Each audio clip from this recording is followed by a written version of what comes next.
So my name is Steve Keefe. I'm a medical oncologist, one of the many multidisciplinary clinicians and investigators that you'll see here today. My clinical and research areas of interest here around neuroendocrine tumors are germane to this group, Pheochromocytoma and Paraganglioma. And so I was going to talk to you about my perspective on this. We all work very closely together. I think you should hear a lot of consistency across our talks and how we take care of our patients who have these problems. And I'll say a few things about medical management. As a medical oncologist, my job in the team is to use medicines to treat these medical problems. And I know some of my patients are in the room. I know that some of you are familiar with some of these options. So I'll tell you what we sort of use, and why, and I'll talk about some new developments that are underway as well. So there's the agenda. So very briefly on background, because I know you've heard this, but I think in some ways it helps to say it a few times because, we all say it different ways. And so these are neoplasms, tumors, malignancies in many cases. Often when people get to me, they have pheochromocytomas and paragangliomas that are malignant, meaning that they, in a non-technical, non-pathologic way, they are growing outside of their area, either locally invasive or they've spread to other areas, and we need to do something about them, generally beyond surgery.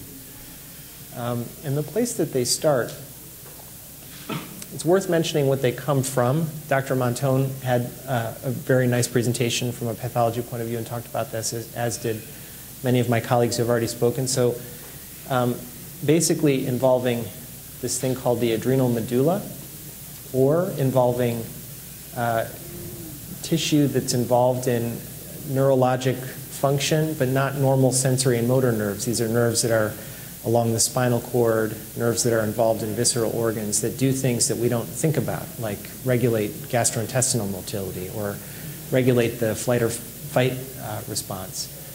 And those responses are complicated. And so the interaction that's required is not just nervous tissue, but it's also endocrine tissue too. And those two things come together in some of these areas, which is why we call these things, which is why they turn out to be neuroendocrine tumors, which is important for two reasons, which I'll get into in a minute. A relatively low percentage of these tumors turn out to be technically malignant. And I think one manifestation of that is that, there are a lot of people who get diagnosed with pheos and paragangliomas, but not many of them actually make it to see me. But we do have a lot of people who fall into that category here at Penn. We have a lot of experience taking care of people across the entire spectrum of the natural history of these problems. And so despite the fact that this is a rare thing, we take care of a lot of folks who've got these problems here at Penn.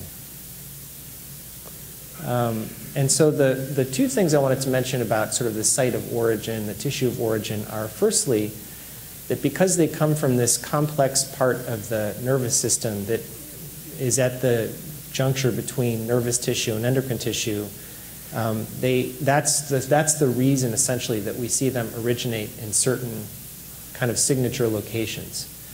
They start in the adrenal gland, and they start in autonomic ganglia, which are these complicated nexus of tissues where we see nervous and endocrine tissue together. And so the location then is where we see these kinds of tissues. So at the base of the skull or in the neck. And so some people have paragangliomas that start up here, and it's because that's where some of these tissues are. And some people have them around the adrenal gland, which is above the kidney. And then others, yet again, have them in the back of the abdomen. This is in the retroperitoneum, back towards the spinal cord and towards the spine, where there are these networks of nerves that you may have seen a picture of this from one of the folks. I don't have it here, but you might, where the tracks of these nerves run down the back of the abdomen, right along the spinal cord. And so anywhere along there, we can see a paraganglioma happen. And by and large, when we say paraganglioma, we mean tumors that are starting not in the adrenal gland, and pheochromocytomas are these same tumors by and large that start in the adrenal gland. There's some subtle differences, but from a clinical point of view, there's not that much of a difference. not many turn out to be invasive.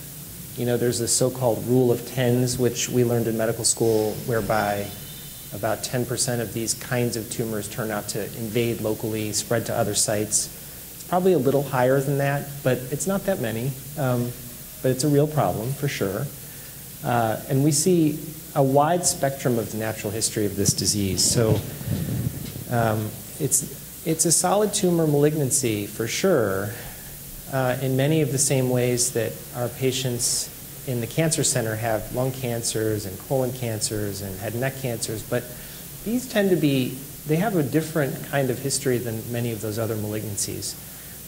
It's very common, for instance, for us, our patients, as you know, because I think many people in this room have these things, to deal with these over many, many years. And that is really how we try to take care of our patients who have these problems. We try to view this more as a chronic medical problem rather than something that's going to have a really short, intense life cycle. And we try to use all the tools at our disposal to manage these problems over time for people so that it's not like hypertension. It's not that benign, but it's also something that we're hoping to control and minimize so that we can optimize quality of life over time. That's our goal.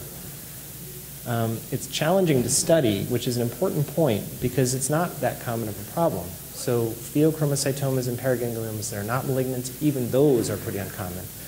So when you have a problem that requires the whole array of clinicians that we have at Penn, we're talking about a bunch of folks that we see, and it's very common for us. I think I speak for all of us when I say that somebody walks into my office and we talk about this and they say that they were cared for elsewhere and the clinicians that were taking care of them had never seen this problem before. It's hard to study for that reason, and I think the flip side of that is it's important, it's useful, put it that way. I think it's important, but it's useful for people who have this problem to seek out caregivers at places where we do have a lot of experience, which we do at Penn here.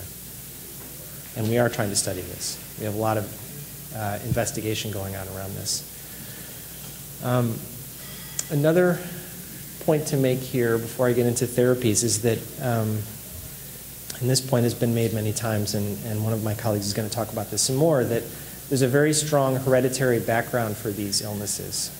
So in a lot of solid tumor malignancies that we take care of, there's not really a very well understood story about the genetics and how those stand in relation to the tumor. We don't have that all worked out here either, but we do know that probably up to 40% of cases have some kind of genetic basis that we can actually identify, which is pretty unusual, actually. The only situation that comes close to that in solid tumor oncology really is people who have really strong family histories of breast cancer, ovarian cancer, and we find BRCA1 and 2 mutations in some people with very well understood pedigrees. But this is really unusual, and it's important for a couple reasons.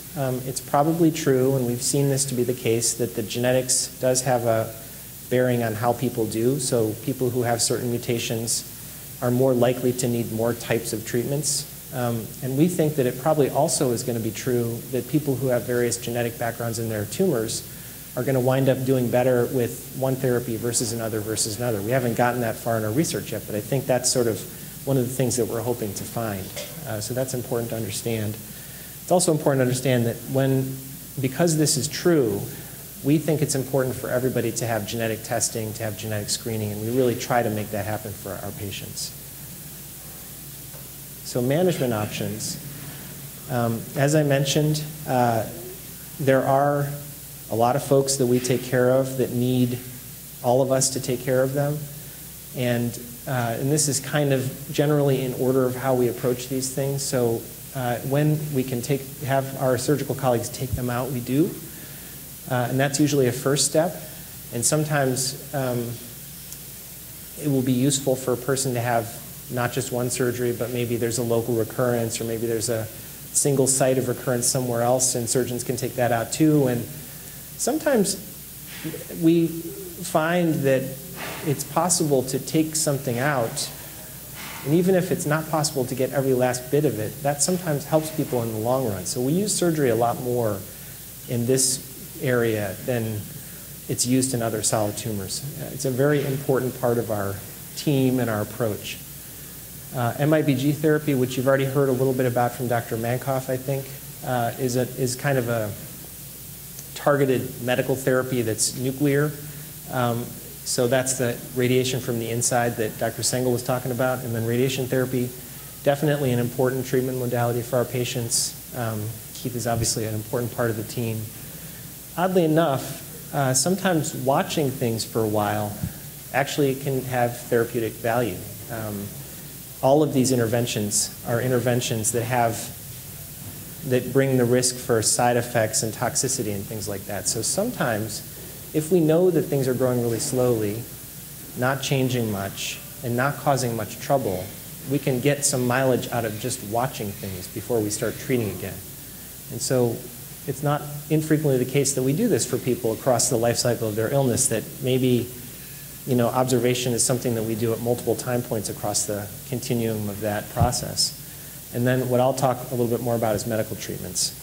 And by medical treatments, primarily what I mean, this is what I do, is using medicines to treat the tumors. And there are lots of different medicines that we can use. There aren't so many medicines that we use in pheochromocytoma and paraganglioma that have like tons of trials and tons of things like that, because it's not a very big, we're not talking about a big population of people like breast cancer, where you can do a study of 4,000 people in 2 years and get it done and answer questions. So we don't have as much evidence, although we're trying to change that.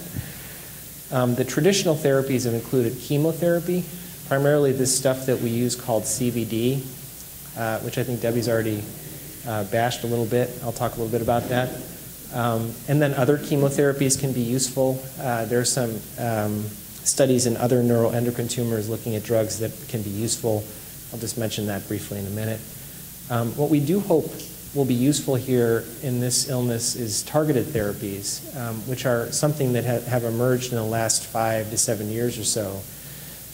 Unlike chemotherapy, which is a non-discriminate killer of cells in our bodies, and typically is a kind of medicine that targets rapidly dividing tissues, rapidly proliferating tissues, targeted therapies are medicines that we have designed to try to go after something that's more specific to the cancer. And the reason that that's useful is because where chemotherapy goes after rapidly dividing cells, it does get cancer. It is effective in treating cancer, but it's also pretty effective at treating normal parts of our bodies that also are rapidly proliferating, like the bone marrow that makes red blood cells and white blood cells and platelets. And when chemo is on board, those functions are compromised. And so targeted therapies is something that we hold a lot of hope out for. And then I'll talk a little bit about a clinical trial that we have that's designed around a particular targeted therapy. So CVD is an acronym that stands for these 3 long chemotherapies. It's sort of an old regimen. It dates back to a time in the investigation in solid tumor oncology where people were putting together 2, 3, 4, 5 drug regimens. And in that era, the concept of putting a whole bunch of chemos together was originated out of the observations that when you use more than one chemotherapy at a time, 2, 3, 4, it tends to result in a higher degree of shrinkage of tumors. The downside of that is it also tends to increase the toxicity. And so multi-drug chemotherapy is something that we don't use as much now as we did 20 years ago. However, because there hasn't been a lot of drug development in this area, this is kind of one of the things that we have. It's a bit of a vestige of the past, if you will. The way it's given is these 3 drugs are given together on day 1. This is kind of a timeline schematic of how we do this.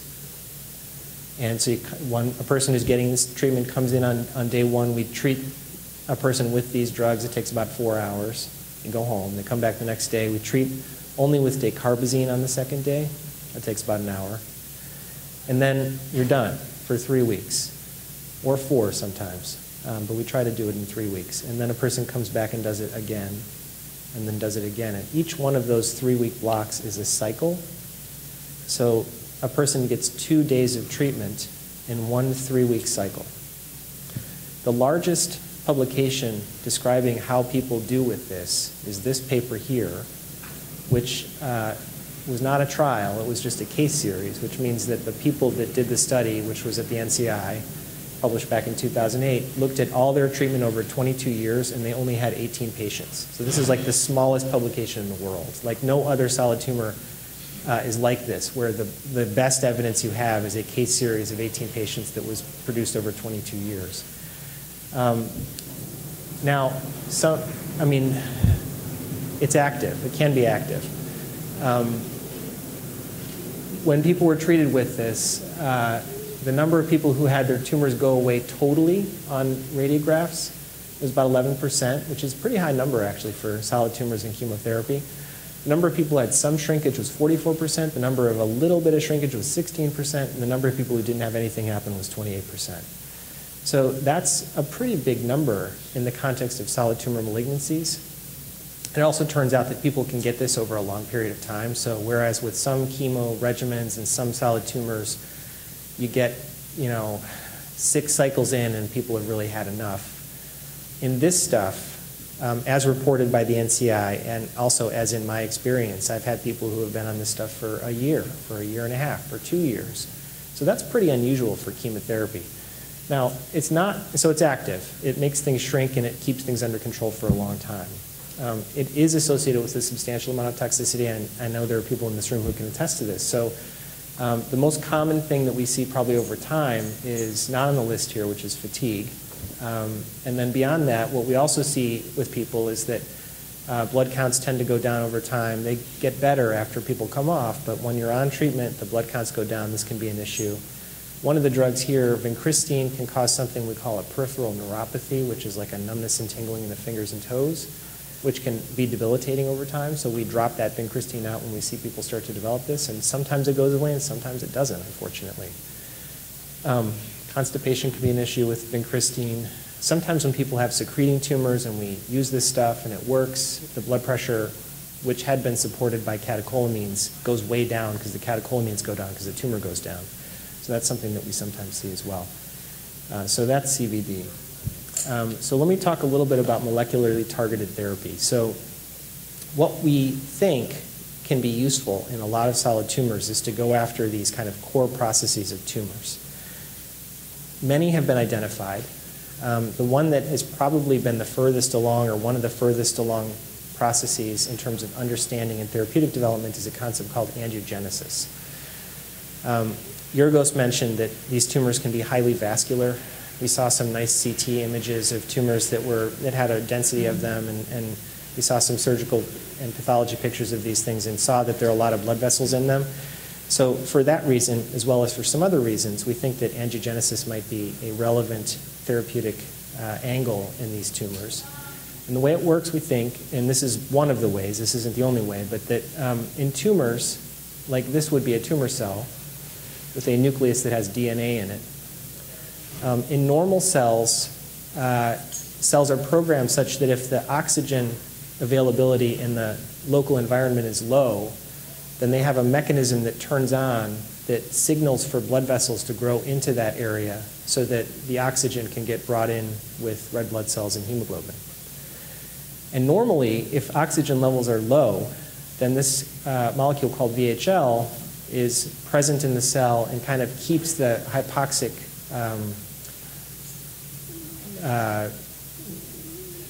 apparatus under control and off.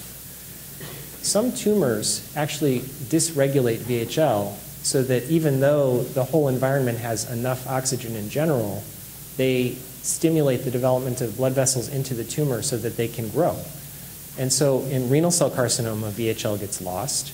And we think that in this axis in Pheochromocytomas and Paragangliomas, there might be some dysfunction around this as well. And what we think happens is that they lose VHL, the hypoxia sensing apparatus turns on, which in turn leads the cells to produce these growth factors for blood cells, which then signal in the local environment to make the cells that line blood vessels and the cells that support blood vessels turn on and grow and proliferate and grow into tumors.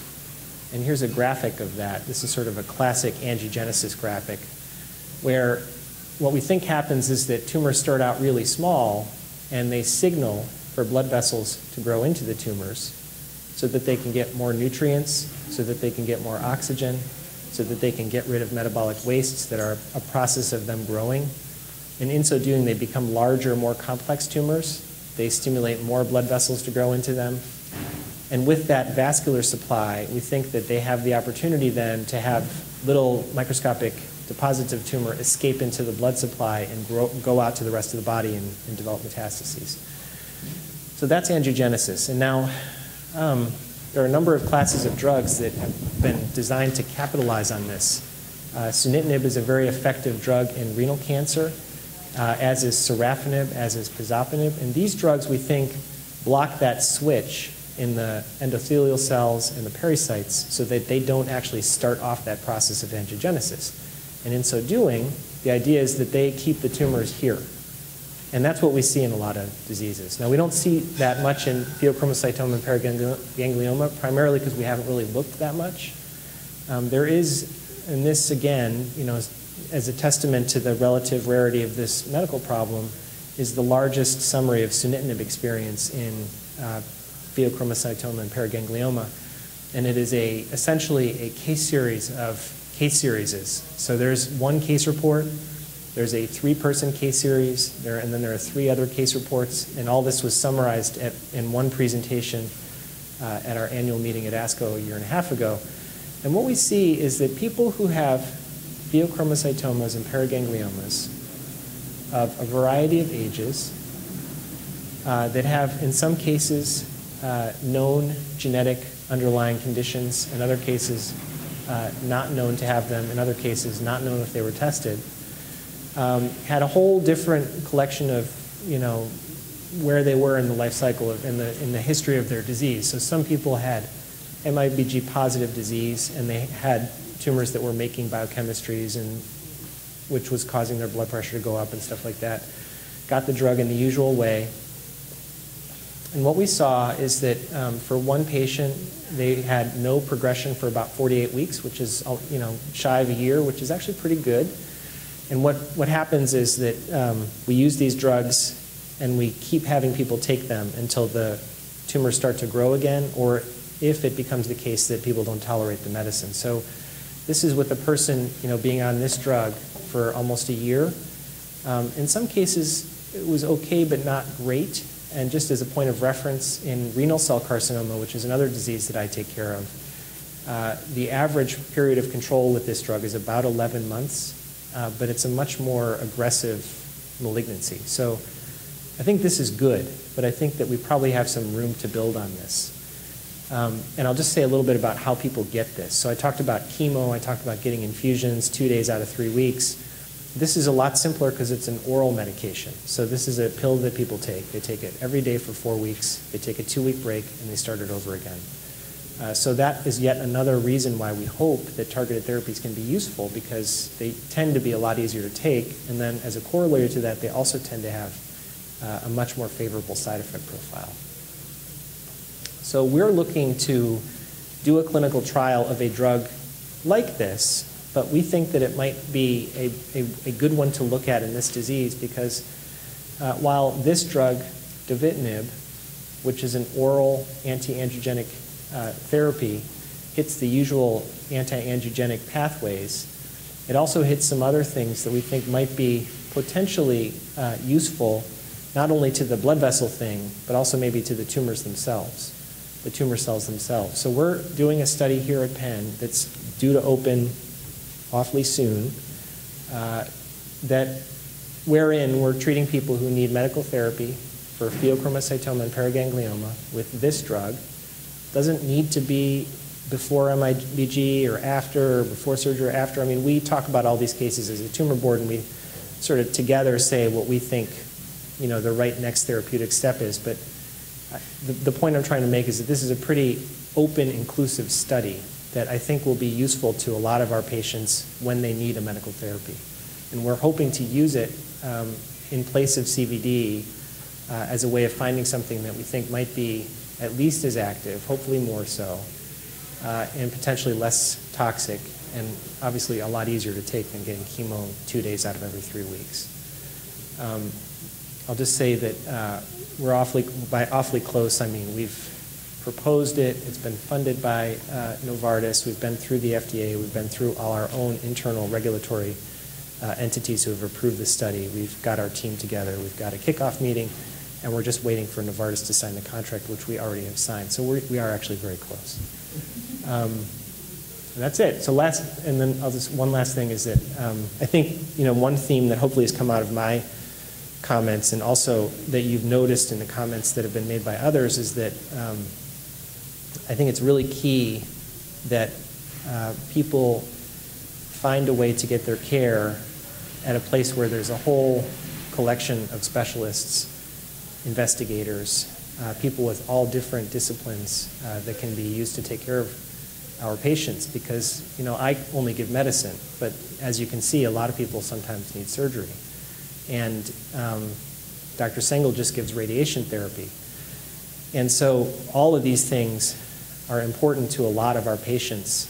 And we do really work together in a real way with shared interests and complementary skills and a tremendous amount of enthusiasm to take care of people and give the best possible care that we can. I think that's really important. So I'll stop there.